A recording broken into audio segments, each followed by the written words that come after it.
Dobar dan još jednom svima. Dozvolite da vas pozdravim u ime TP Visiona i da podijelim sa vama nekoliko detalja oko naših najnovijih tehnologija kao što su Android TV koje mi nazovemo ili ti ga televizori koji se pokreću sa Android TV sustavom i današnjom drugom temom koja će biti Ambilight TV. Nekoliko riječi o TP Visionu. Vrlo vjerojatno većina vas zna da je TP Vision kompanija ekskluzivni korisnik licence prodaje, marketinga i distribucije Philips televizora. Sa distribucijom televizora, marketingom i prodajom se bavimo nekoliko zemalja svijeta, Europa, Rusija, Bliski istok, Južna Amerika i određene zemlje u azijsko-pacifičkoj zoni. TP Vision je kompanija sa sjedištem u Nizozemsku, u Amsterdamu i otprilike imamo oko 2000 zaposlenih. Današnja prva tema o kojoj ćemo danas razgovarati je zapravo naši Android televizori, koji su u principu ove godine najveća inovacija i u samoj budućnosti Philips televizor će biti posvećen Android televizorima, znači u najvećoj mogućnosti iz razloga što vidimo da je to budućnost TV biznisa. Razlog za to leži u tome da je Android sustav kao operativni sustav najrašireniji u smart telefonima i samim time ta činjenica nam daje na značenju da bi taj sustav trebao i za smisao televizora biti najbitniji sustav u budućnosti. Što je prednost Android televizora? Android televizori, osim nove brzine koju su dobili zbog šestojedinog procesora koji je 6 puta brži od običnog procesora, imaju također puno širi mogućnost aplikacija, puno širi mogućnost znači igara i puno širi mogućnost znači otvorene platforme koja će dati dodatnu dimenziju znači gledanju smart televizora. Na ovim televizorima ovdje svi su znači Android televizori. Ono što je bitno za spomenuti je da dolazimo do nove mogućnosti, to se zove gaming. Gaming je jedna od mogućnosti koji su svi korisnici televizora prikazali kao stvar koja bi ih najviše zanimala kod novih Smart TV aplikacija. Tako da gaming konzola svake vrste, kao što je ova ovdje na primjer, će od Android televizora praktički napraviti novu igračku konzolu.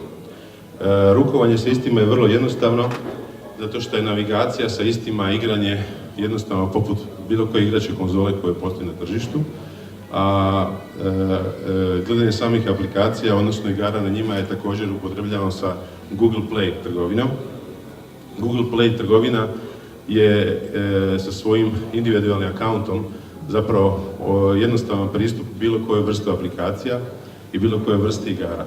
Tako da svaki korisnik koji već ima postojeći akaunt na Google Playu, na svom mobilnom telefonu ili tabletu, će uz jednostavan pristup, znači aplikacije na televizoru, moći doći do sadržaja koji već postoji na njegovom mobilnom telefonu ili na samom tabletu.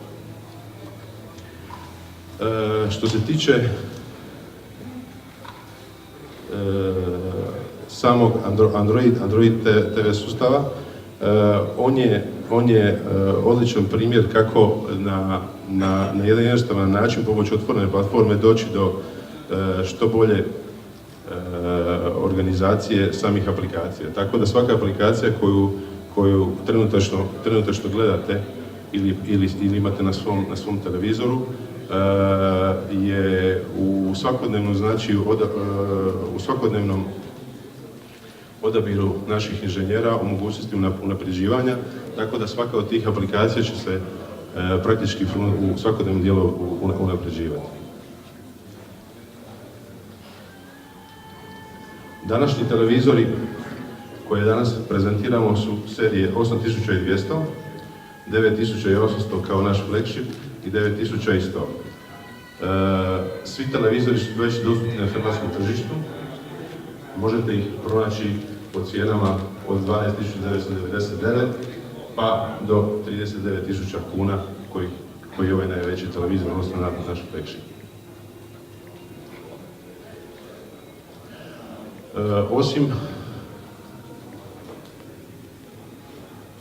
Osim Android TV-a, druga tema koju bi danas spomenuo je zapravo Ambilight TV. gdje bih iskoristio priliku da još jednom pokažem da je Ambilight TV inovacija koju je Philips izmislio prije 10 godina. Tako da ove godine slavimo 10-godišnjicu Ambilight televizora i samim time želim ovaj put istaknuti da je sa 10 godina Ambilight televizora prodano 10 milijuna primjeraka u svijetu, što nas čini jako sretnim. Također želim napomenuti da je ove godine Ambilight tehnologija dobila nagradu na još jednoj razini. Ako možete vidjeti na ovom televizoru, znači radi se o jednom premijernom promotivnom filmu koji se zove Afterglow. Afterglow je novi promotivni materijal, znači za Ambilight TV, koji je ove godine dobio nagradu Filmske asocijacije kao najbolji promotivni video za ovu godinu. Na ovaj način Afterglow pokazuje jednu novu dimenziju Ambilighta, jednu novu dimenziju budućnosti Ambilighta na kojoj još radimo i također jednu novu dimenziju koja će 2016. biti promotivno prikazana, znači, u svim našim proizvodima. Što se tiče Android TV-a, još jedna važna napomena je da trenutačan portfolio koji ima Android sustav je u serijama 7900, 8000 i 9000, a od sljedeće godine najavljujemo da će taj Android sustav u televizorima biti dostupan i u širem portfoliju Philips TV. Na kraju, da ne zaboravimo, za Ambilight televizore, odnosno tehnologiju, najaviti još jednu stvar, a to je da praktički od 15.9. je već krenula promotivna akcija, znači za sve Ambilight modele Philips televizora i da Philips televizori, znači od 15.9. do 31.12. ove godine u promociji imaju dodatnih 3 godine jamstva, odnosno 5 godina jamstva za naše korisnike, tako da ovim putem želim buditi na tu informaciju. Hvala. Nikola, hvala lijepa na ovom iscrpnom upoznavanju sa televizorima s Android sustavom, kao i jednim dijelom još jednom podsjetnik na važnost i impresivnost Ambilight tehnologije. Prije nego što krenemo na vaša pitanja, vjerujem da ih ima i da smo vas dodatno zainteresirali, da su se kod nekih od vas javila upravo ta dodatna pitanja, informacije možda koje biste dodatno htjeli saznati. Ja bih vas pozvala isto tako nakon ovog govornog dijela da nam se pridružite u nastavku našeg druženja i to prije svega na način da možete se upoznati zbliza sa televizorima koje smo za vas izložili.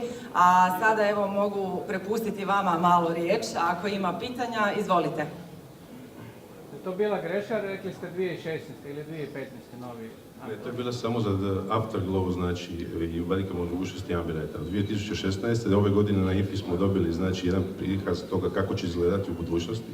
Dakle, imamo prilike za napredak u Ambilight tehnologiji i Ambilight tehnologija sa novim modelima 2016. će biti, znači, sa novim Ambilight, znači, tehnikom.